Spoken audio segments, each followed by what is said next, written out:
Hello, and welcome back to Exhibitionistas. I'm so glad you could join us. We're a new podcast and we're seeing that more and more are joining and listening every week, and it means the world to us. We are thrilled. So thank you so much for listening in. This week, we'll be looking at Daidō Moriyama. He had a big exhibition at the Photographers Gallery in London. If you haven't heard of him before, he's a Japanese photographer. He has a really distinct aesthetic, kind of known for being grainy, blurry, out of focus, which could sound terrible, but actually it's incredible.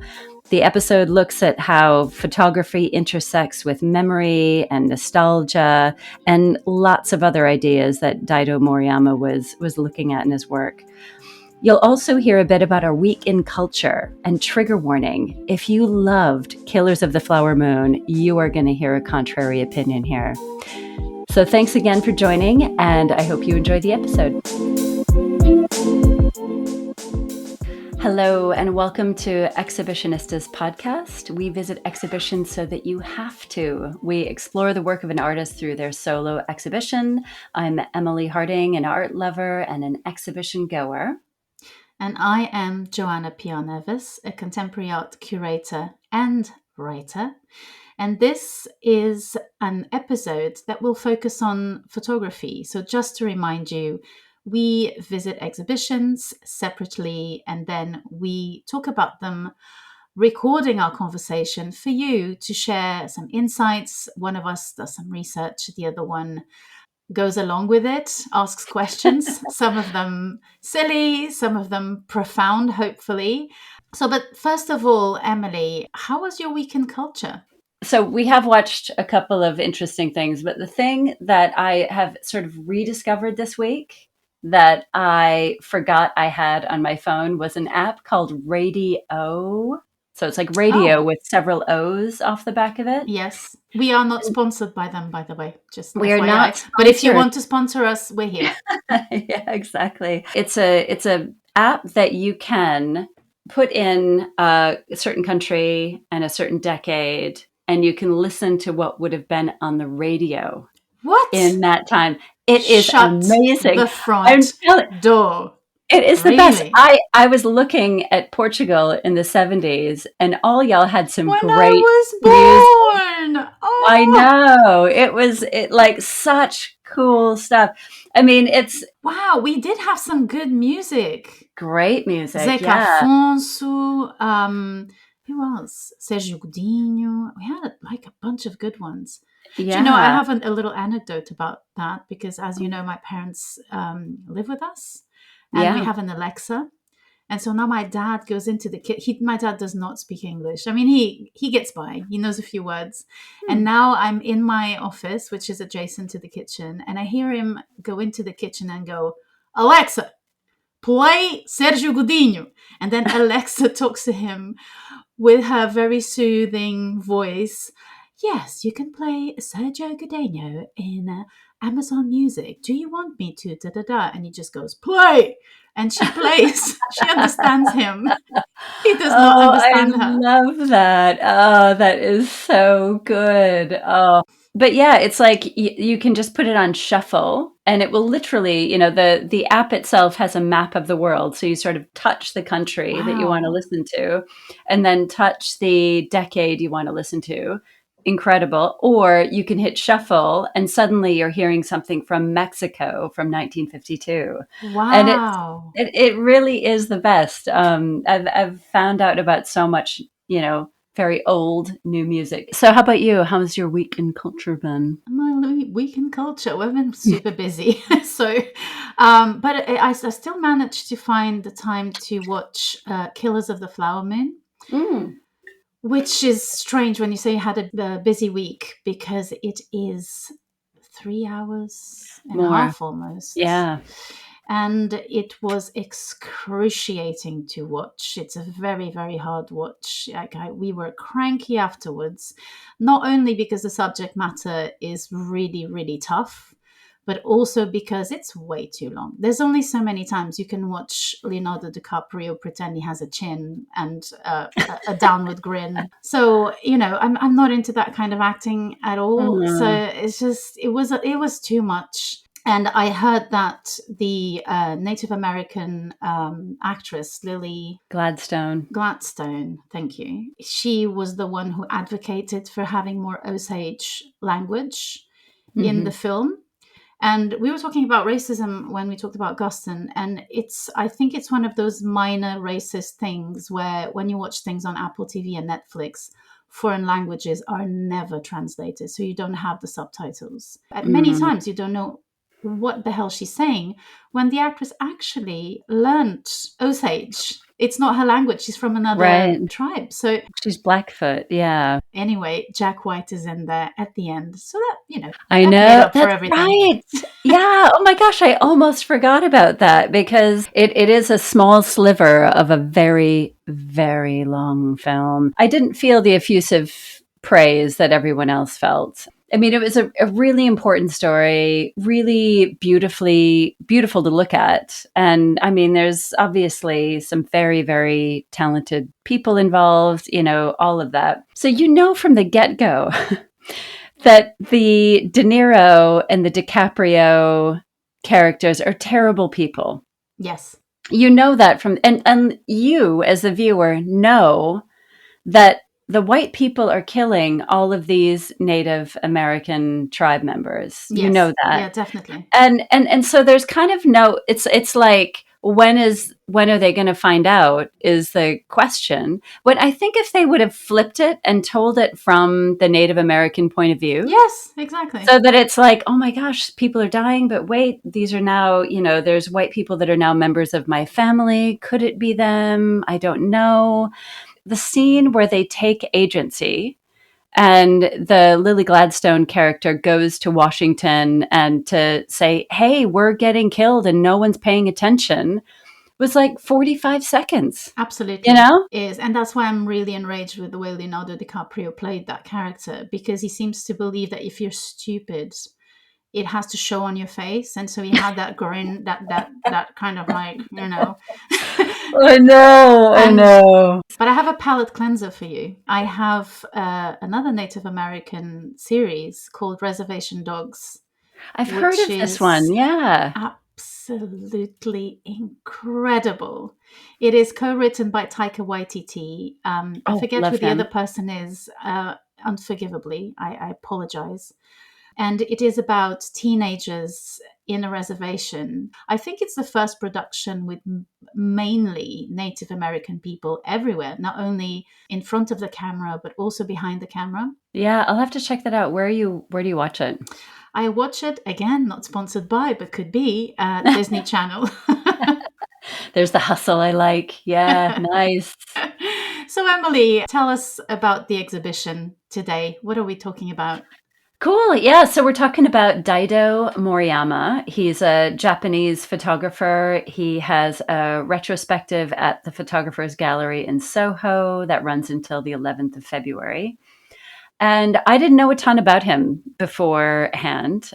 Tony, our lodger in London, is a photographer and has a Daidō Moriyama poster, the one with kind of all of the topless, shall I say, Japanese guys on the beach.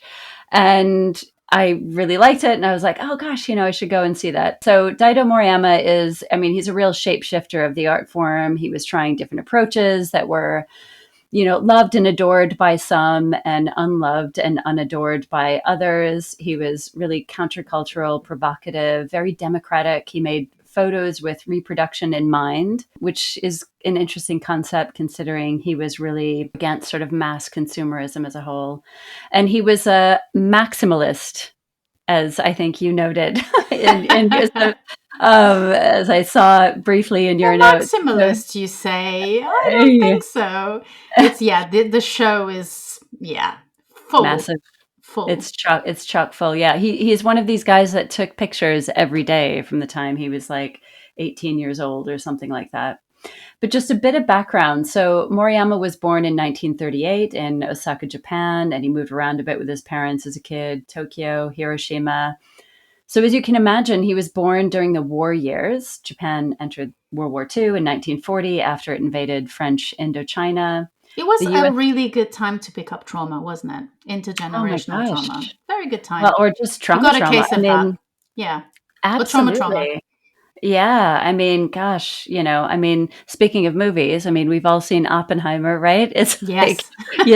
I mean, Exactly. This is the other side of Oppenheimer. exactly, yeah. So the bombings were in 1945.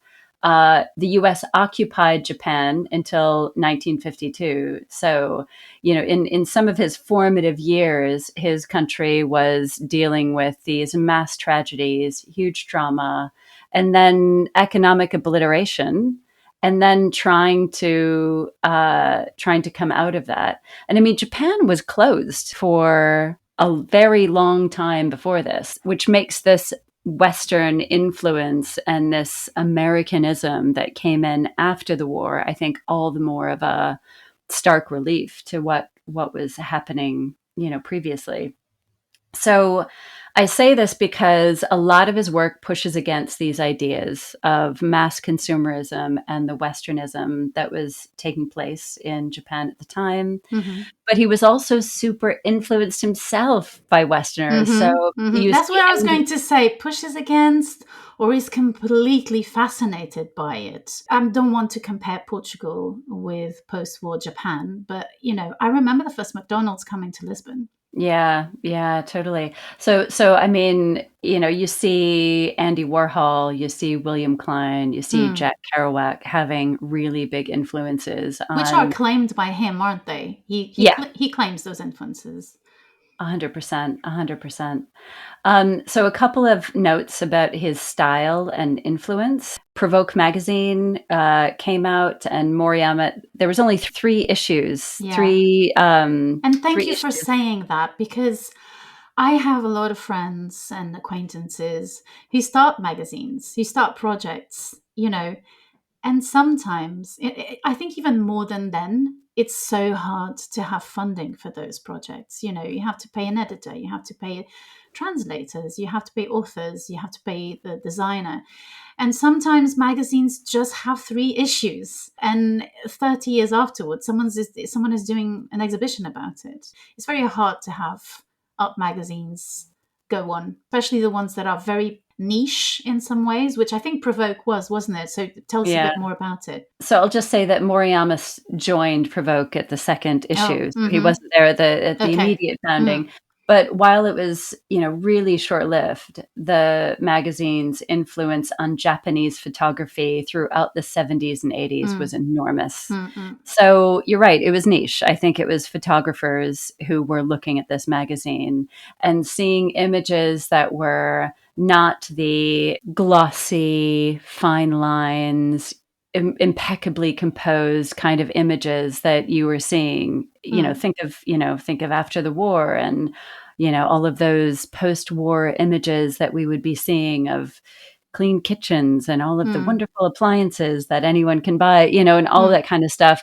These were really gritty images that tried to convey something very different than this sanitized image that mm-hmm, photography was mm-hmm, conveying. mm-hmm. And their whole manifesto declared that visual images cannot completely represent an idea as words, but they can provoke ideas. They can provoke ideas and words, resulting in a new language and in new meanings. I was trying to think about Moriyama and his context, which is not as accessible to us as, say, Abramovich's, for example, who's European. And now that you've explained the context, I was thinking that it is true that Japan was so photographed. So you kind of feel like you are the sort of subject of something. And the people who are taking pictures might also be trying to assuage their anxiety about what happened to you as a country. And then suddenly, this kind of subconscious thing, traumatic thing, comes up, bubbles up, and it ends up being blurry photographs and just saying not everything is neat. And we are, living a period of inconsistency, of instability, outside and inside. So in some ways, it completely makes sense, why they claimed photography to be that thing that is wordless, strange. It's just an image, and it's not very precise, but at the same time, it contains a lot of energy. Yeah, and that's exactly what they were going for. I mean, they had this arrêt buré bokeh, which means grainy, blurry, and out of focus aesthetic, which is really associated with Moriyama's work, although not all of his work was like this. But it is pushing against that refined image, and it's a style that tends to be super oversaturated, so really black blacks and super high contrast. I mean, he was working primarily in black and white, and there was a lot of noise in the development of the film. So, a lot of, crystalline, grainy texture in there that he wanted in there. He wanted that to be part of it.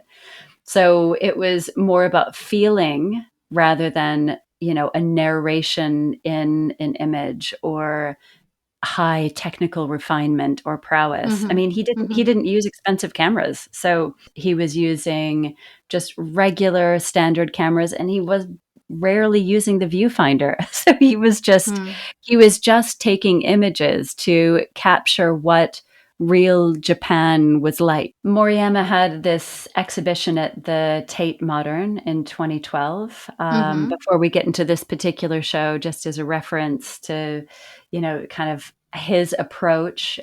He had this show where people came and could make their own photo books of the exhibition. So it's like Wow, there was that. really? Yeah. Oh, So there's that's a whole, fantastic. Yeah. isn't it cool? So, and he was there like at a copy machine Wow. making the images. Mr. And Moriyami, so was he smoking a cigarette? Because there's no video that I watched on YouTube where he's not smoking a cigarette. I know he was not smoking, but I'm sure in the Tate in 2012, they would have That would frowned not upon have it. been possible. Yeah, exactly. Exactly, exactly. So people could go and just sort of pick out images that they wanted, pick out the order they wanted, get their own photo book made. He would make the cover there. It was really cool. He'd sign it.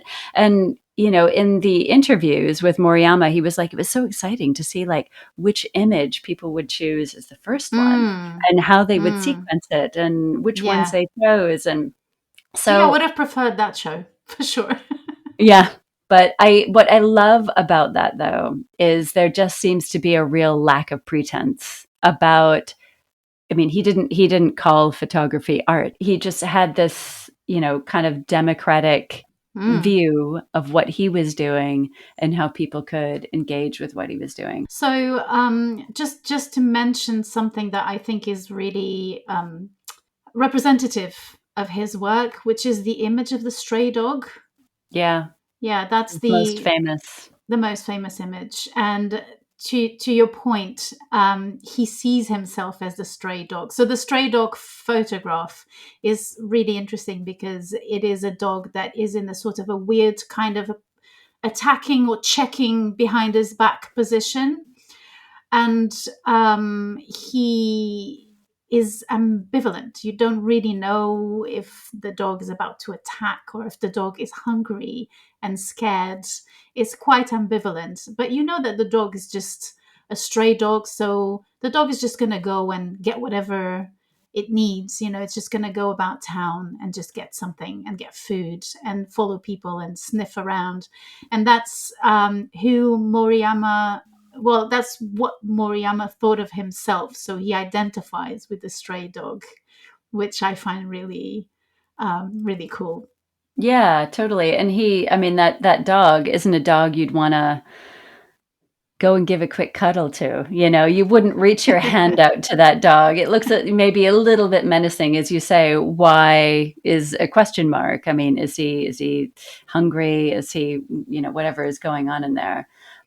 But yeah, that was his thing. Is he kind of felt like he's the guy who's just sort of a stray dog wandering around, capturing images, and yeah, that's how he felt he was And in the represented. show, the photo is there as a negative, as a plate for printing. You almost can't see it. So maybe I'll get to the exhibition. So the photographer's gallery, first of all, is a peculiar exhibition space, which I love. You go in, you take the lift, and you go straight to the top floor. And the lift is a trip. I have to say, it is papered with a pattern of repeated eye photographs of Moriyama. So you're being looked at in this really tiny space, and I'm slightly claustrophobic, so it felt strange but a bit trippy. So I didn't dislike it. I really loved it, actually. Yeah, I mean, and in this elevator, you could maybe fit 5 people max. Max. If you're really, okay with touching shoulders and all that kind of stuff. So it's a really tight space. It's a tight space, so you really feel looked at. And then it suddenly the doors open and you are the one looking. So that is really, really pleasurable. You feel it in your body. You feel that you're being observed, and then suddenly it shifts and you're going to be the one looking. And you are looking. Boy, are you looking in this exhibition. Moriyama's photography is black and white. So you feel that someone from the past is eyeing you as well, because the eyes come back quite a bit. There's a lot of eyes in his photographs. It's very strong. But then, that's when it stopped for me. I felt so assaulted by all the imagery, the text, captions, paragraphs about several aspects of the photography, on top of this aggressive wallpaper on which framed or unframed photos sat, series, single photos. It was overwhelming for me.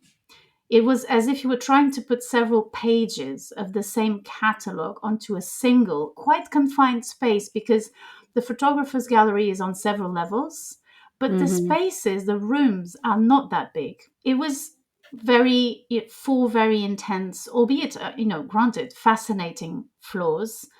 And I guess this is the curator in me, Doesn't mean that I don't like exhibitions that are very messy, but I really demand of the horror vacui to be, consistent and to tell me something, to be there for a reason. And I didn't quite understand why. And what was asked of me, I think it was very demanding on the spectator, because I don't like to stand still for so long reading text. And the text for me overpowered the images, that it's almost as if you didn't trust the work to carry itself. I understand that that's his ethos. And he has been thinking about the medium of photography for very, very, very long. He's not precious about photography. For him, photography is a file that then you can stretch, you can wallpaper, you can have in books. But to be very honest, I left the exhibition thinking I would have been fine with the book, which I don't think is a universal experience. I think it's my experience. I get very easily overwhelmed. I think I have a lot of neurosensitivities. Yeah, no, it is overwhelming. I mean, and I think because he's someone who took pictures every day and was so prolific, the exhibition was an expression of part of that as well. I mean, you could say that about any exhibition. I mean, Philip Guston created loads more works than were in the retrospective. You could have easily just thrown up everything. Yeah, exactly. Before I went, I was talking to Tony about it, who had, already been and bought this poster. And he was like, yeah, I spent 3 hours there.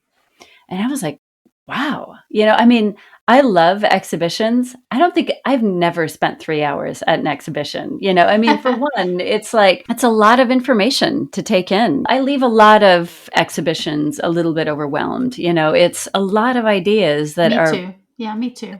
That's why I really think that the exhibitions that you have to pay for, the ticket should allow you to go back at least once more. Because if museums are in crisis all the time, always complaining they don't have enough people coming in. But if they allowed people to use the space as a meeting place, as a place that you can go back to, a place where you can spend time, but not having to pay £50 to go back. And to the credit of the photographer's gallery, the tickets are not very expensive. £8. I think I paid like 8. I think it was less eight. than that. I think it was 8. Yeah, it's not that. I mean, I know it's expensive for some people, and I understand that. But to be honest, it just felt really good to pay, to pay a ticket and think maybe I'll need to come back, and it won't be horrible if I come back. But I really do think that museums should think about that. Sorry, I keep saying the same thing, but maybe they'll listen at some point. But I guess, from their perspective, I guess they'd say, well, buy a membership and you can come back as much as you want, whenever you want, I mean, that might be their argument, but I think still, a it's like, museum's about to hire you, Emily. I'm bucking for a position here. Yeah. But you're right, because I think, there are some, I mean, I really love photography. I don't know that I would go to enough exhibitions at the Photographers Gallery to warrant a membership. So, I mean, Yeah. and the RA as well. It's like I think it's just the Tate Modern that I have a membership for. And I think, I make good use of that between Peter and I going, that certainly pays for itself.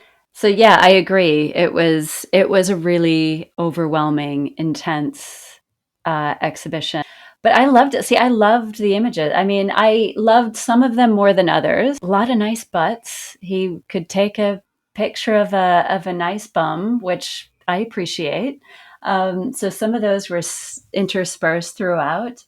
The room that really got me, and rather than kind of going room by room, the Because room it that was a really, chronological exhibition, right? So it was the 70s, the 80s, the 90s. I mean, not the 90s, because he had a huge breakdown and he stopped working, I think, in the 90s for about 10 years. yeah, he was the light and shadow room. So I think so he did a big set piece of work that was about kind of deconstructing photography. And that's where he looked through cast off images and made a photo book out of those. So there was that. And then Mm-hmm. after that, he was sort of a return to having objects in Mm-hmm. his images. He was looking at memory and nostalgia. And oh my God, I walked into this room and it was just, I felt floored, and it was pictures of a hat, pictures of a barefoot on a sofa, kind of all of these things that are sort of, everyone has a whole file of these random images in their minds of things that they remember and you don't know why, Mm. there's like part of an animal. I mean, one of my very first memories as a kid is of melting snow.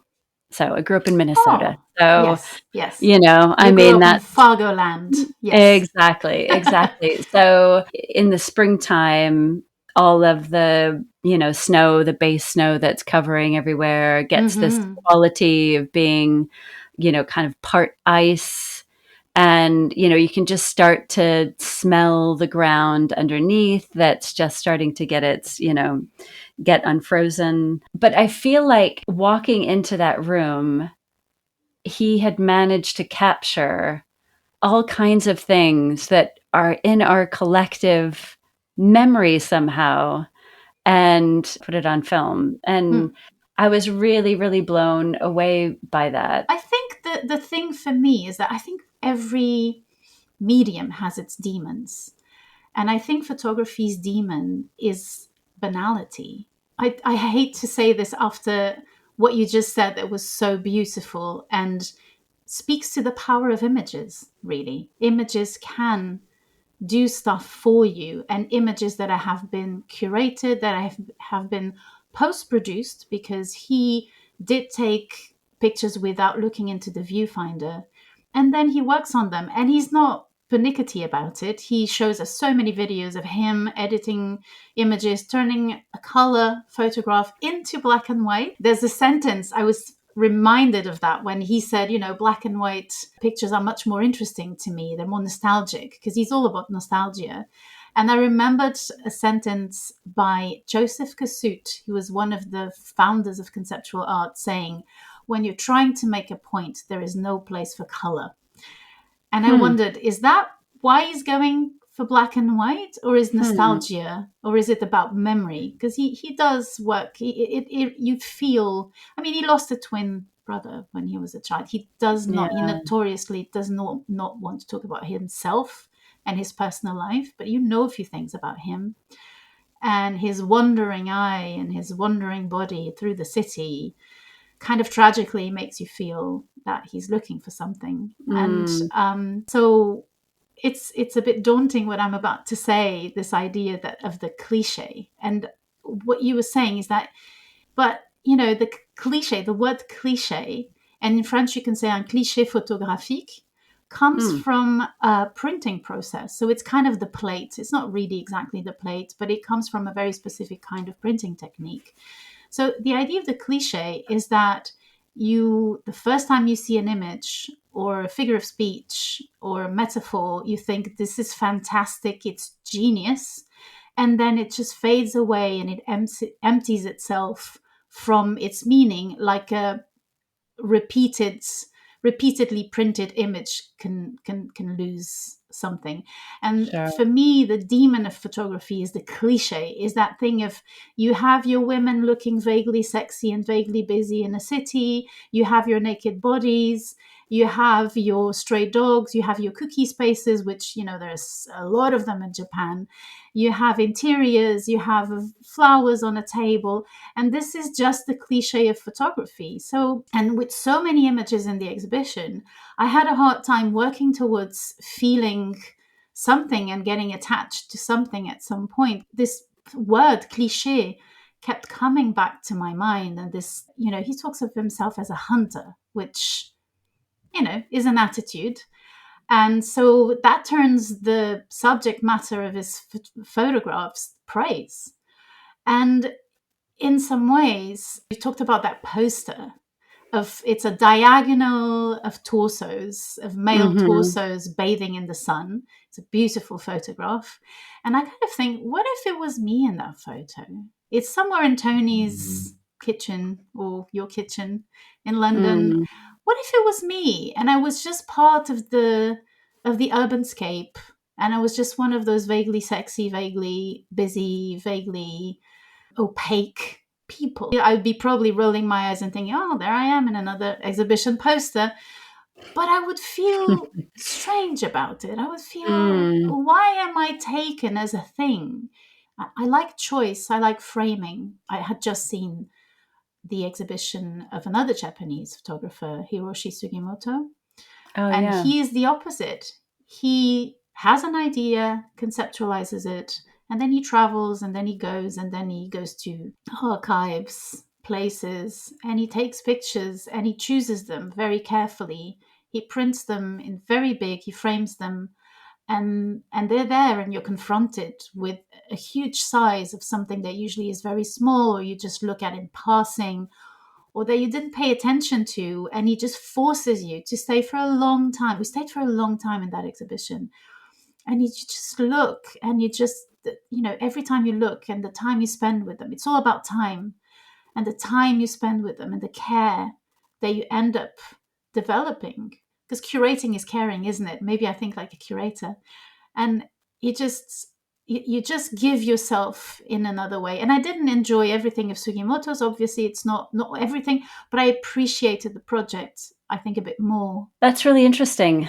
But I guess one thought about the kind of cliche-ness, because I understand we've seen this before in a way, but is that part of the thing about being one of the first? People didn't have cameras to that level and degree in the 60s, right? So he was one of the first who was making images that were like this, and then it was replicated. Andy Warhol, one of his big influences, I mean, everybody's done some kind of version of the stuff that he was doing, to the point where you're just like, if somebody came out with anything remotely like that now, it would just be a giant yawn, unless they were offering something new on that. Was he one of, he was one of the first in a certain context.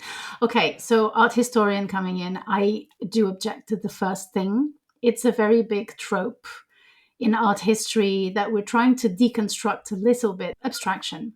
Kandinsky was the first painter to produce a complete work of abstraction, of an abstract painting. He turned a painting upside down. He looked at it and he thought, this is it. And that's what he started doing. And he was claimed to be the inventor of abstraction for many, many years, until, we discovered Hilma af Klint, a woman.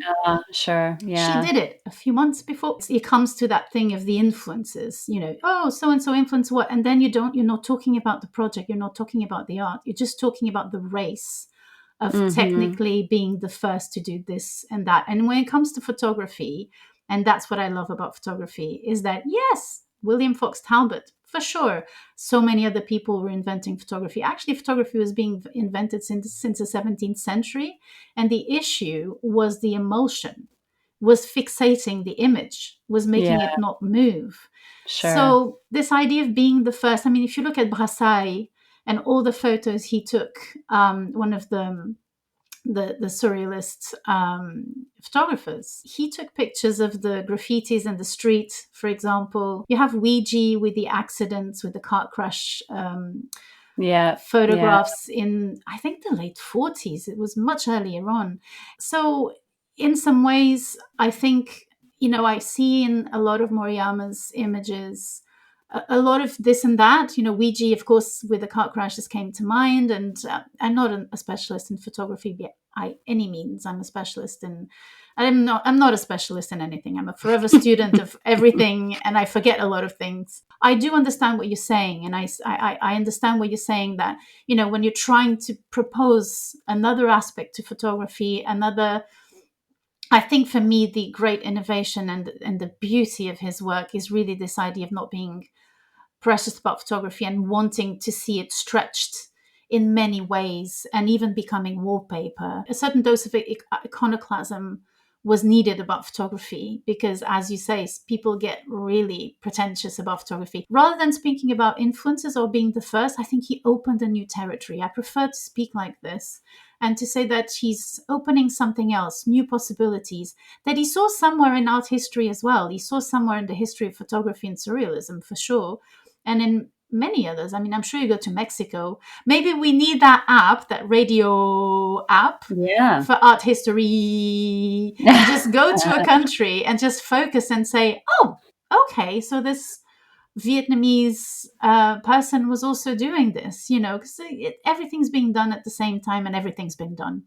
But then you have technology that kind of creates new territories, new languages, new mechanisms, new tools to make images, because this is all about images, right? But yeah, I mean, and even if we had a radio for art history, it would still be Let's do that. Do you know what? Let's stop this podcast and just do that app. Immediately. It will give us money, immediate money. Let's do that. It's also, who curates it as well. I mean, which is the bigger issue. But I guess, it's not so much that he was a first, as you say. He surely wasn't. There were other people doing other things, but maybe it's the fact that he gained some notoriety in his time, and therefore was, other photographers were more aware of it and therefore more interested in replicating a style that they had seen. There are other photographers working with him in Provoke, for example, who are not as frantic and neurotic as he is. Let me try and find the name of one of them that I really, really love. I think it's Takuma Nakahira, that he describes as his only friend and his only rival. Who was also they would have had a good podcast. Yeah. They would have had a great podcast. There's also the thing about photography is that sometimes there's this idea, the photographer is almost like a rock and roll character. There's also the persona of the photographer, and he doesn't want to talk about himself. But there's a lot of videos, there's a lot of documentaries where he speaks, where people follow him into the messiest and the most nondescript studios you will ever see. He's quite interesting. I was intrigued by him. I was like, this man intrigues me. At the same time, irritates me a little bit, I have to say, because he's just there with his cigarette and just being cool. He's just cool. He's in the streets. Yeah. He's walking around town. He knows everyone. You can see that he's just kind of trying to create connections, but also being very disconnected. It's very interesting to see, and I would urge our listeners to go and watch some of the videos on YouTube and even in the exhibition, That was one of the things as well.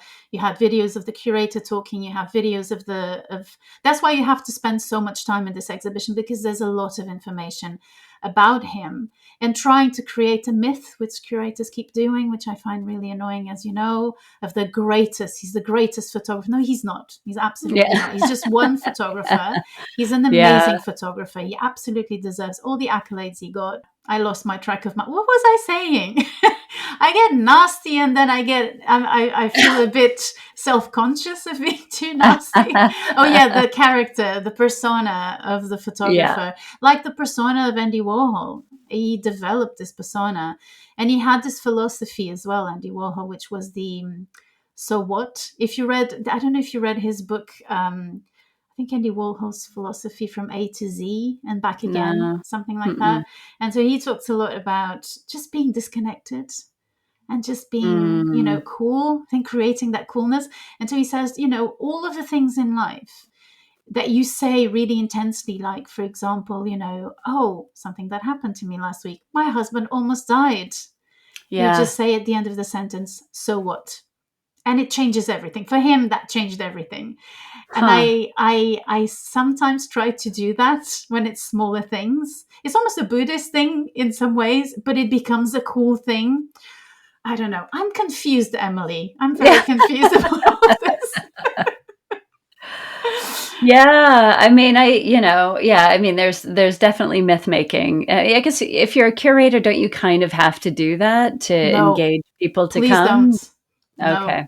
Yes, you're very right. I think the problem is that with big institutions, that's the way we found to, attract people. You just tell them it's the biggest, and they will come because they want to know the biggest, so that they don't have to find out anyone else. And I think that's dumbing it down. It's really disrespecting the audiences, rather than doing a little bit more work and trying to see what would be could people relate to in this person's history. And I would have just said, he was the precursor of what we all do nowadays, which is to take a bloody iPhone and take pictures constantly. Why don't you say that? But he did it in another way, and he really looked at those images that we don't look at, and he's going to make you look at those images. So, and the work that I do, it's about curating conversations about different aspects of international relations. So very different field. But it just got me thinking. Finally, disclose it. Yeah. The big secret. What does Emily do apart from being an exhibition goer? Is that a job? Yeah. Is that a job? Is that what she does? Just swans around exhibition to exhibition, having lunch. I want that life. Yeah. God, I do too. How do I get that? The thing that's always in my mind is like, why is this the most important conversation to have now?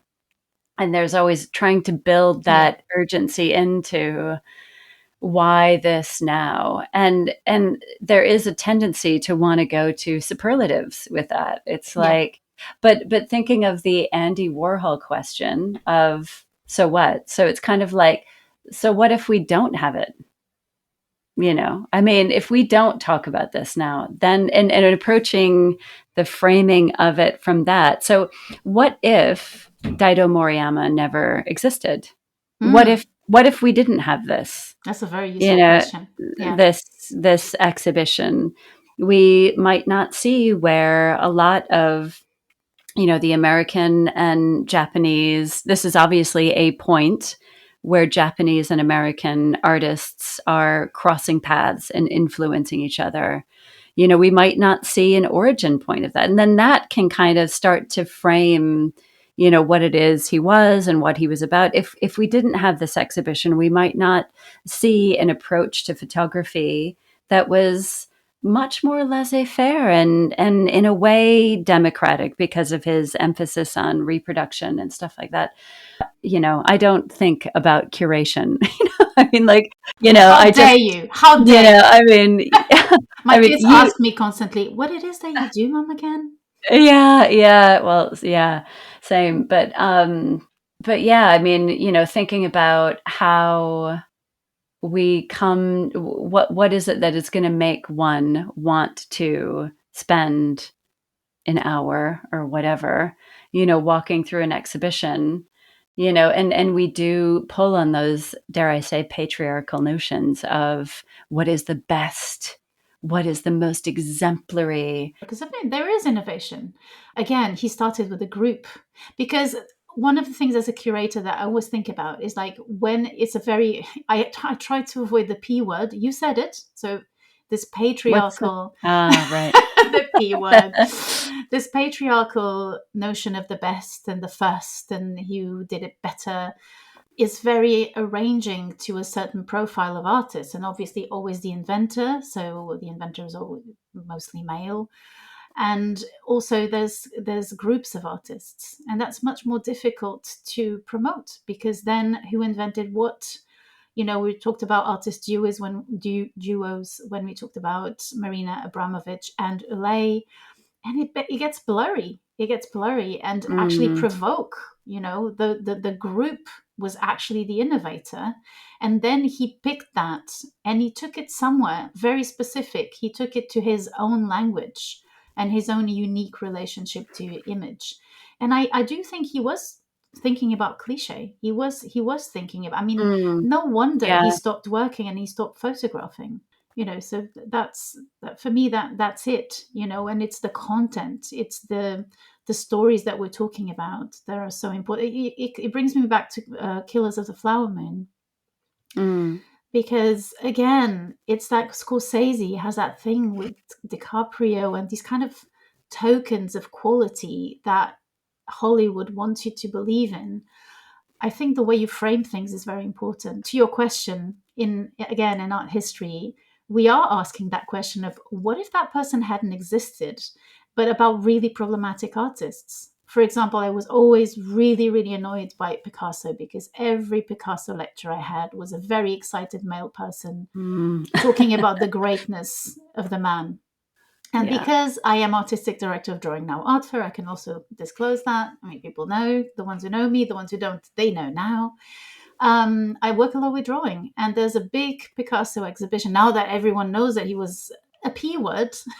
Yeah. And I won't say what the P word I'm referring to many women in his life. The relation to Picasso is somewhat different, but of course in France, there was this decision of doing an exhibition about Picasso's drawings, and as someone who works with drawing, of course I went and saw it.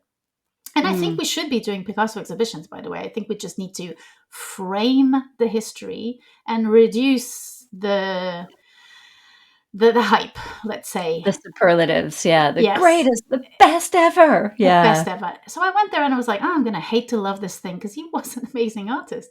He was, Actually, I just visited the exhibition, and there were so many tropes of, Cubism, of that so many others were doing. He focuses a lot on the figure. He's all about animals and women, which coincidence? Who knows? And I'm a vegan, love animals, but love women too. But you know what I mean? Like and it wasn't that mind-blowing. And that is that thing of, what if he hadn't existed? Maybe he would be looking at his wife, who he forbade to show her work, his last wife, I think. Some other artists who were so good, so amazing, so interesting, but who weren't building their own myth as they went, So we are asking that question. What if that person didn't exist? What if we didn't give so much time and so much money to this? So question for you, as someone who deals a lot in drawing. Oh. Do you think, would you class what he does as a mark making? Question after my own heart. So if we go into the history of photography is defined by what was called indexical in Charles Sanders Peirce semiotics. He was the first one he was the inventor of semiotics. Okay. To go against everything I just said. I love Peirce. And semiotics is? And semiotic is the study of science, to put it in a very, very simple way. So the idea, or also the decision to look at everything we do to communicate as a sign. Because then there was linguistics that kind of reduced semiotics to language and to words. But Sure. Peirce is incredible because, I mean, it's too complex to read. It's really difficult to read. But what he did was to, and I'm just going to focus on these ones, he focused on, aspects of what a sign could be. So a smile can be a sign for him. And that's really interesting because then it means that nature communicates. It's not just a human thing. So bees communicate, etc. Trees communicate. Everything communicates. Everything makes sounds, images, etc. So, so Charles Peirce defined 3 aspects of a sign, let's say. So the index, the icon, and the symbol. The icon is something that resembles something. The symbol is something that is accepted as a sign by convention. So if I say car, we all accept that car is the sign for a car, and it has no connection to the object whatsoever.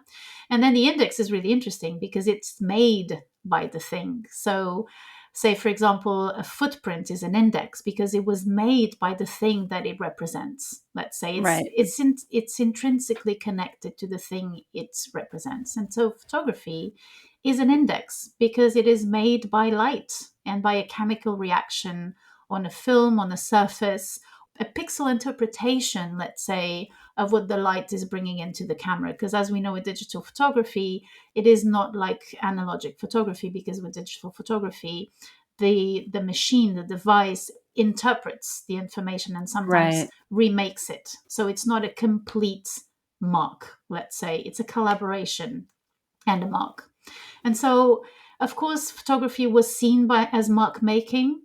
And these theories around photography, Emily, whoa, they go very, very far. It's a little bit like in the Renaissance, the theories of disegno, of drawing.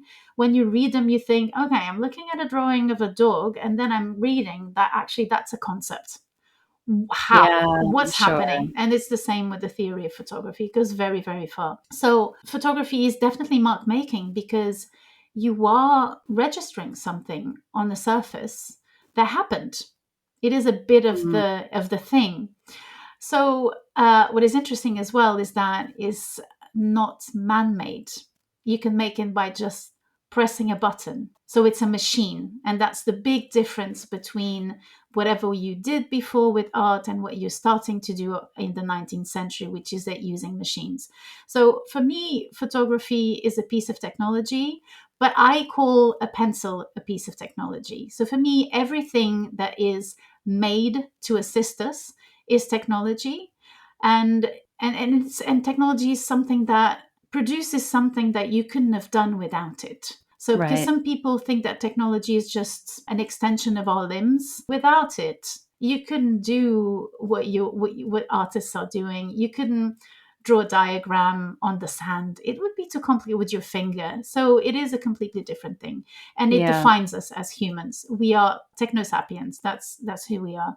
So the difference between photography and the pencil and how they can kind of inform each other is that when you suddenly look at the machine and think of the pencil, you think, oh, I couldn't do anything, without the pencil, I couldn't do anything that I'm doing. The pencil is a form of technology. So it kind of, in some ways, raises the importance of the pencil to me. But at the same time, when you look at the camera through the perspective of the pencil, you think actually technology is whatever you want to do with it. That's why asking what is photography for me is a bit pointless, because technology is what you make of it within the frame or the confines of its own specificity. A pencil is not a camera and a camera is not a pencil, but they have things in common. So William Fox Talbot called the first book ever published with images. That's why Moriyama, yes and no.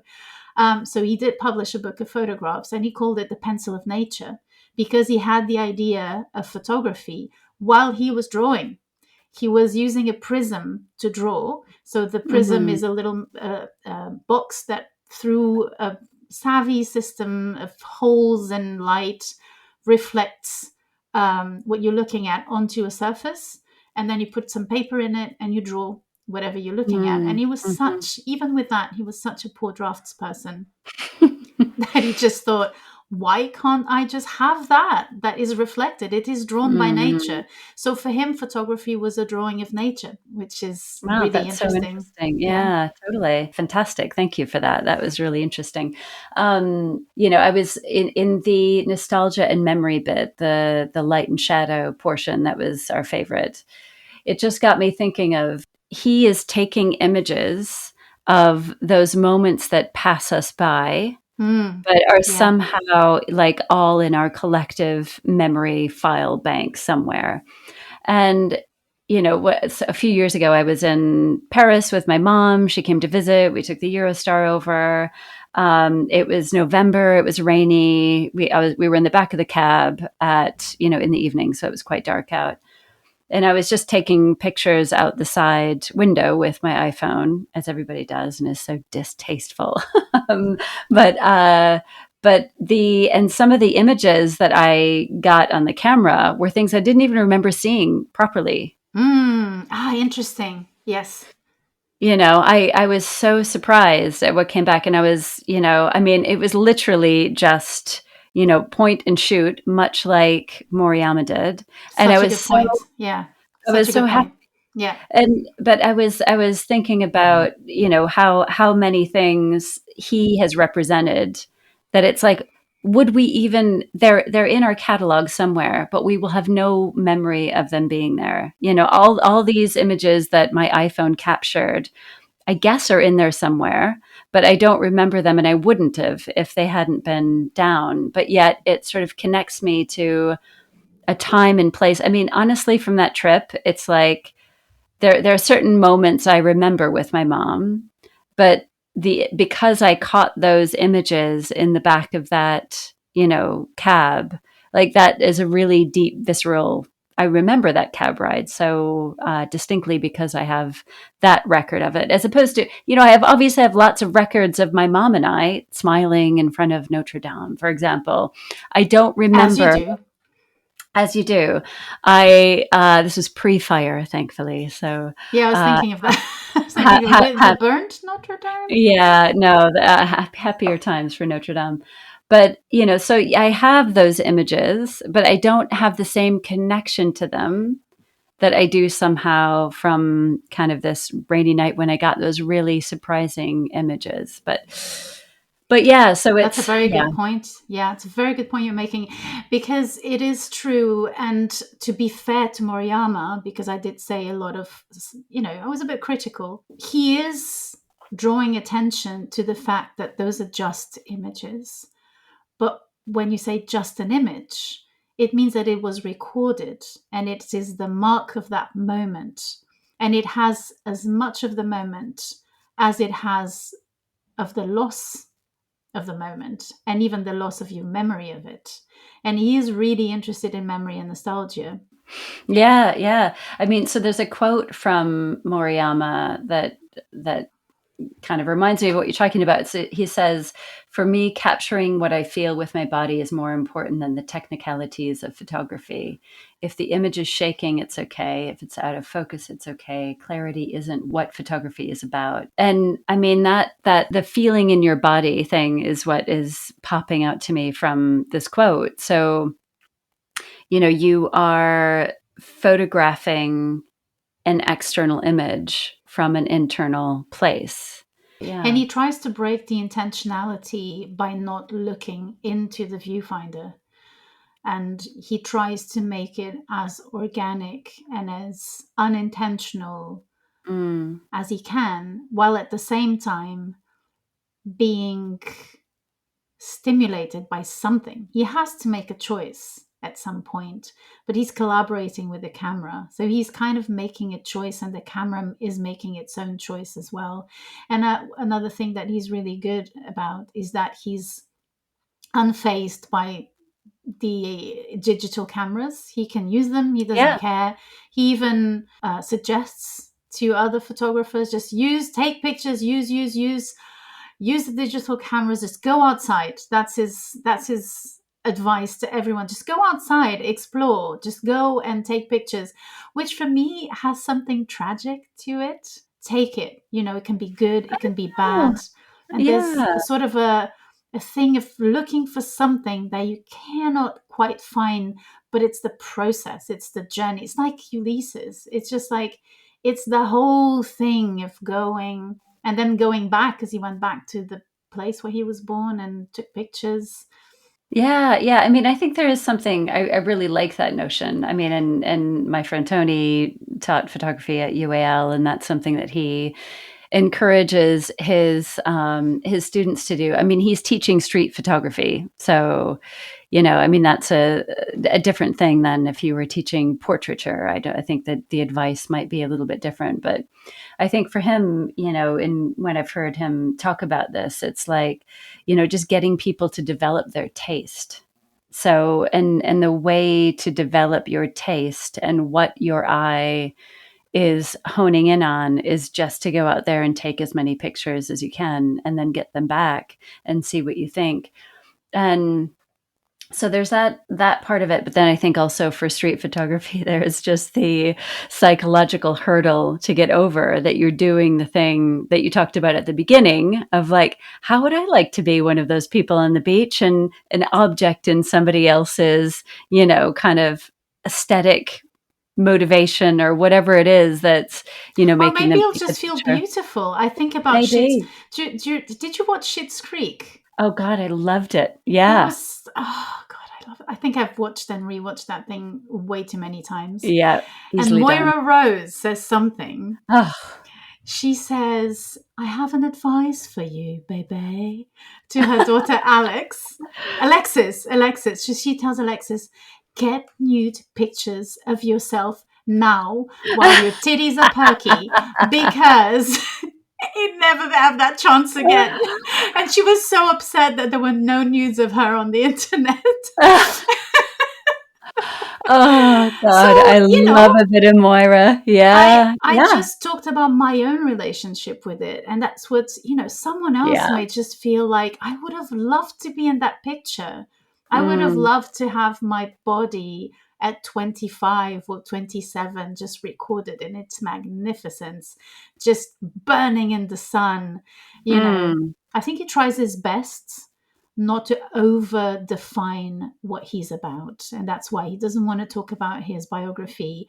And I think that's what I admire in him. He has that thing of just really, for better or for worse, he's married to photography in illness and in health.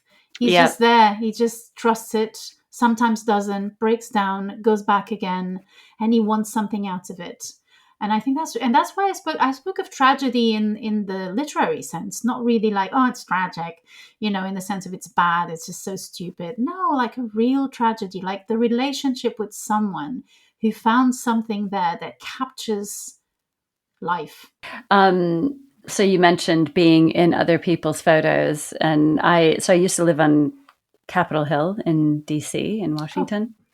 And my commute, I had this really incredible commute now that I think it was like my early 20s. And I lived on Capitol Hill. So on my 20-minute journey to work, I would walk across the Supreme Court grounds and then right by the Library of Congress, look across at young Capitol, Emily going across all the Capitol grounds. major Yeah, the decision centers of making power. archives And of power.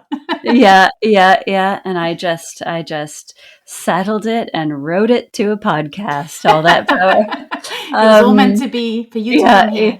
indeed. But I was constantly in tourist photos. It was like Oh, after right. work, I mean, it was impossible. I mean, I used to think about how many, how many photos that people would have from their DC. Oh my gosh, there's the Supreme Court, and there would be me with like my backpack and a surly face, coming back from work. But yeah, I I'm had the sure. same experience at Oxford Street at Christmas, because I went Oof. to meet you. Actually, we had a drink with one of your friends, Oh yeah, and I yeah, remember I was really, really not feeling well that day. I was super grumpy. And it was Christmas time. So all tourists, or everyone from the whole of England yep. is in that They're street there at that and time. beyond and beyond. And I mean, beyond. if anybody in other countries feel like, where did everybody go? They're on Oxford Street. Oxford Street. Okay. That's where Yeah. everybody is. And so I just remember that I was walking in that crowd and everyone had their phones videoing. They were taking, it's not even a picture anymore, it's a video. And I just said, okay, I'm so grumpy, I think I'm just gonna ruin those videos. I just feel like doing something silly, not even like something like cool, like just showing the finger, just something silly, just behaving like a mad person. So shall we wrap this up? I think we should, and we should talk about what is the image that we would most like to have, right? And I think you should say that again without handling a book and Sorry. moving away from your microphone. Oh, is that how this works? So I bought the Light and Shadow book. I went down to the bookshop and I asked them, I was like, do you have anything from that room? They were like, they looked on the shelf. I don't think we have anything. And then he went to the back for like 5 minutes and he was like, oh, we have one. I was like, and it was 65 quid. So I was like, I don't know. You have very inexpensive tickets, but then your catalogs, man. But it's the kind of amount of money that you think twice about whether or not you want to chuck it across the counter. And I did, and I'm so glad I did. It was your favorite bit of the exhibition. And I've looked at it so much. I mean, I just feel this compulsion to keep taking it off the shelf. I don't know what it is about these pictures, but there's something about it that just kind of like, I feel a little bit weepy. Like, weepy. I don't know what it is. Yeah. As for myself, I'm betraying Moriyama because I loved an image, a color image. It's not a black and white one. And it's an image of teeth, of the upper side of the teeth. Well, it's probably false teeth, a denture, the half dentures, and it's just the upper bit, and it's taken from below. So an angle you can never have on someone's mouth. But at the same time, it's very clinical. It's a very strange image because it's very well lit. It's very white. The light's very white, and the gums are super pink. I'm fascinated by mouths. They and tongues. They do everything, right? It used to communicate, to eat, to feel pleasure, to give pleasure, to kiss. I don't know. It's just fascinating. And I love that image. And I think that's the one I would take home.